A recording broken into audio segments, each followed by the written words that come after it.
আসসালামু আলাইকুম viewers, welcome back to my channel Tuya easy কিচেনে আপনাদের সবাইকে স্বাগতম। বাচ্চাদের খুবই পছন্দের একটা রেসিপি নিয়ে আজকে আপনাদের সামনে হাজির হলাম।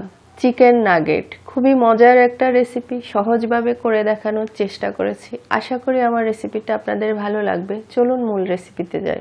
এখানে আমি বোনলেস চিকেন নিয়েছি, প্রায় 400 গ্রামের মতো হবে। আর চিকেনগুলোকে আমি এভাবে ছোট ছোট করে কেটে নিয়েছি, দেখতে পাচ্ছেন। রসুন বাটা দিয়ে দিলাম 1 চা চামচ, আদা বাটা দিয়ে দিলাম 1 চা চামচ, গোলমরিচের গুঁড়ি দিয়ে দিলাম 1 চা চামচ, গুঁড়ি মরিচ দিয়ে দিলাম 1/4 চা চামচ, লবণ দিয়ে দিলাম 1/2 চা চামচের থেকে একটু কম, কারণ আমি এখানে সয়া সস ইউজ করব, তাই লবণের পরিমাণটা বুঝে অ্যাড করতে হবে। সয়া সসে লবণ থাকে। সয়া সস দিয়ে দিলাম 1 টেবিল চামচের মতো, টমেটো সস দিয়ে দিলাম 1 চা চামচ। এখানে আমি 4 পিস পাউরুটিকে পাশের গোল্ডেন সাইডটা কেটে এইভাবে ছোট ছোট করে কেটে নিয়েছি, দেখতে পাচ্ছেন। এগুলো নিয়ে নিলাম একসাথে। এখন আমি এগুলো ব্লেন্ডার জগে অল্প অল্প করে নিয়ে এগুলোকে ভালো করে ব্লেন্ড করে নিব। তো দেখতে পাচ্ছেন আমি সবগুলো ভালো করে ব্লেন্ড করে নিয়েছি।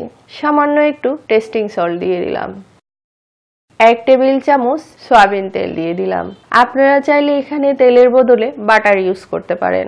এখন আমি এগুলো একটু ভালো করে মেখে নিচ্ছি। খুবই মজার একটা রেসিপি, বাচ্চাদের খুবই পছন্দ। টিফিনে আপনি দিতে পারেন, যে কোনো টাইমে তৈরি করে বাচ্চাদেরকে দিতে পারেন। বাচ্চারা খুবই পছন্দ করবে। পুরো রেসিপিটা ফলো করে একবার তৈরি করে দেখবেন, আশা করি ভালো লাগবে। আর আমার রেসিপিটা যদি ভালো লাগে লাইক কমেন্ট শেয়ার করবেন, আমার চ্যানেলটি সাবস্ক্রাইব করবেন, আমার পাশে থাকবেন, অনুরোধ রইল সবার কাছে। ভালো করে আমি সব মেখে নিয়েছি। আর এখন আমি বোর্ডে একটু সামান্য তেল লাগিয়ে নিচ্ছি, দেখতে পাচ্ছেন। তো তেলটা লাগিয়ে নিয়ে এখন আমি চিকেনগুলো এখানে এভাবে ছড়িয়ে দিচ্ছি। চারপাশটা এক সমান করে এগুলো ছড়িয়ে এভাবে করে বিছিয়ে নিচ্ছি, দেখতে পাচ্ছেন। কোনো দিকে যেন বেশি মোটা আবার কোনো দিকে যেন বেশি পাতলা হয়ে না যায়, চারপাশটা যেন সমান হয় সেই দিকটা খেয়াল রাখতে হবে। তো দেখতে পাচ্ছেন আমি পাতলা করে এটা ছড়িয়ে নিয়েছি। এখন চারপাশে এভাবে আমি সমান করে কেটে নিচ্ছি।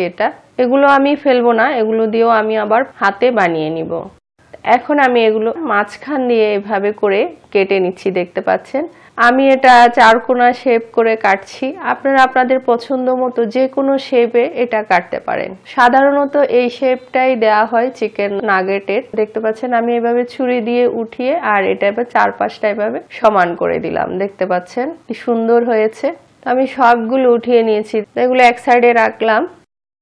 আর এখানে নিয়েছি 2টা ডিম আর নিয়েছি কিছু ব্রেড ক্রাম্বস।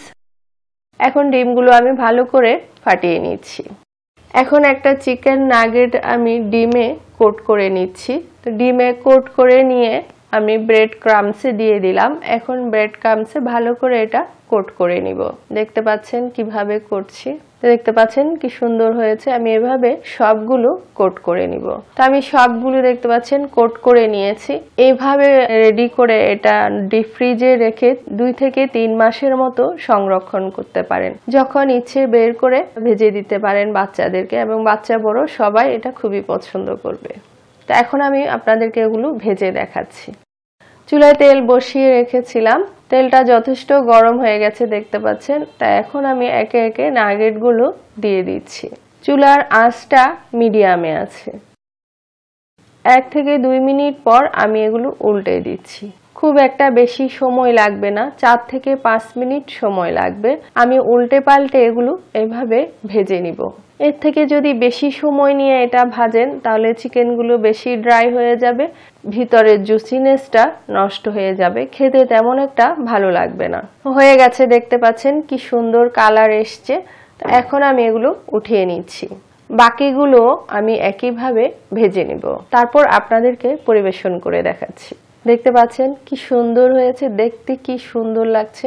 দেখতে যেমন সুন্দর, খেতেও খুব মজা। পুরো রেসিপিটা ফলো করে একবার তৈরি করে দেখবেন, আশা করি ভালো লাগবে। আর এতক্ষণ আমার ভিডিওটা দেখার জন্য আপনাদের সবাইকে অনেক অনেক ধন্যবাদ। আবার অন্য কোনো রেসিপি নিয়ে আপনাদের সামনে হাজির হব। সবাই ভালো থাকবেন। আল্লাহ হাফেজ।